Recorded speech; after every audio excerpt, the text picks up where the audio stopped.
মাহারা এই প্রতিবন্ধী সন্তানকে আমরা সবসময় দেখাশোনা করি। এজন্য দেখুন, এখন প্রায় ১টা বাজে। আমরা তাকে কলা খাওয়াচ্ছি। কিছুক্ষণ পর তিনি ভাত খাবে। আমরা সবসময় তাকে ফলমূল এবং ভালো খাবার দেওয়ার চেষ্টা করি। এই মাহারা প্রতিবন্ধী আ ছেলেটি কখনো যেন অসুস্থ হয়ে না পড়ে, আমরা সেজন্য ভালো খাবার দেওয়ার চেষ্টা করি। তিনি কিন্তু আ খাইতে পারে। এজন্য আমরা সবসময় তাকে ভালো খাবার দেওয়ার চেষ্টা করি। মাছ, মাংস থেকে শুরু করে যত ফলমূল প্রয়োজন আমরা তাকে দিয়ে থাকি। এবং তিনি তৃপ্তি সহকারে কলা খাচ্ছে। তিনি এই ফলমূলের মধ্যে সবচেয়ে কলাটা বেশি পছন্দ করে।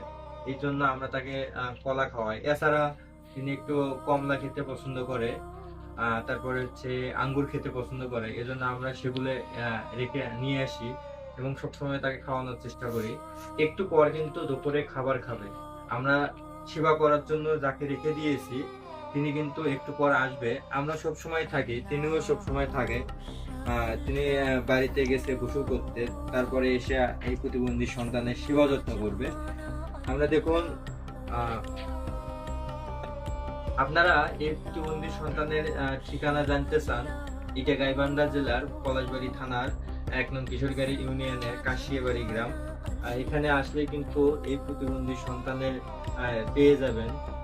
অথবা আমাদের যদি কন্টাক্ট নাম্বার দেওয়া থাকে, সেই কন্টাক্ট নাম্বারে যোগাযোগ করেও আপনারা পেয়ে যাবেন।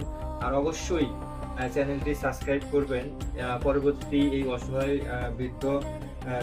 অসহায় প্রতিবন্ধী ছেলের ভিডিও আপডেট পেতে অবশ্যই চ্যানেলটি সাবস্ক্রাইব করবেন এবং লাইক, কমেন্ট, শেয়ার করে আমাদের পাশে থাকবেন। আমরা সব সময় কিন্তু এই প্রতিবন্ধী সন্তানের সেবা যত্ন করে থাকি।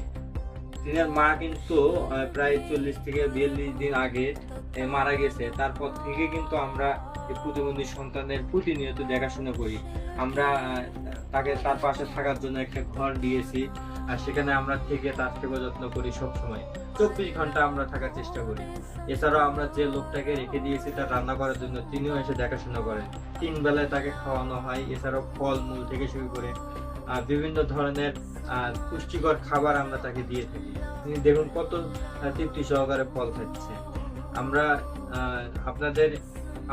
আপনারা আমাদের জন্য দোয়া করবেন এবং এই অসহায় প্রতিবন্ধী ছেলেটির জন্য দোয়া করবেন। তিনি যেন সবসময় সুস্থ থাকে, আমরা যেন তাকে সুস্থ রাখতে পারি এবং তার মায়ের জন্য দোয়া করবেন। তার মা যেন আল্লাহ তাআলা তার মাকে যেন জান্নাতবাসী করেন। দেখুন তিনি কত তৃপ্তি সহকারে সেই কলাগুলো খেলেন। খাওয়ার পর তিনি এখন শুয়ে পড়বেন। আসলে মা যখন বেঁচে ছিল তখন কিন্তু সবসময় এই প্রতিবন্ধী সন্তানের পাশে থাকতো। তার পাশ থেকে কখনো বাহিরে যেত না। তিনি কিন্তু অন্য জায়গায় খুব কম যেত। তার সন্তানের জন্য তিনি যদি বাহিরে যেত, সেখান থেকে খুব তাড়াতাড়ি আসতো এই প্রতিবন্ধী সন্তানের জন্য। তাকে এতটা ভালোবাসতো তার মা। তার মা মারা যাওয়ার পর এই প্রতিবন্ধী সন্তানটি একটু অসুস্থ হয়ে পড়েছিল। আলহামদুলিল্লাহ এখন এই প্রতিবন্ধী সন্তানটি সুস্থ। তিনি সবসময় তৃপ্তি সহকারে খাইতে পারে, এমনকি ঘুমাইতে পারে। আপনারা কিছুদিন আগে জেনেছেন যে এই প্রতিবন্ধী সন্তান কিন্তু ঘুমাইতে পারতো না, সবসময় ছটফট করতো তার মায়ের জন্য। এখন আলহামদুলিল্লাহ অনেকটা সুস্থ। আপনারা সকলেই এই প্রতিবন্ধী সন্তানের জন্য দোয়া করবেন।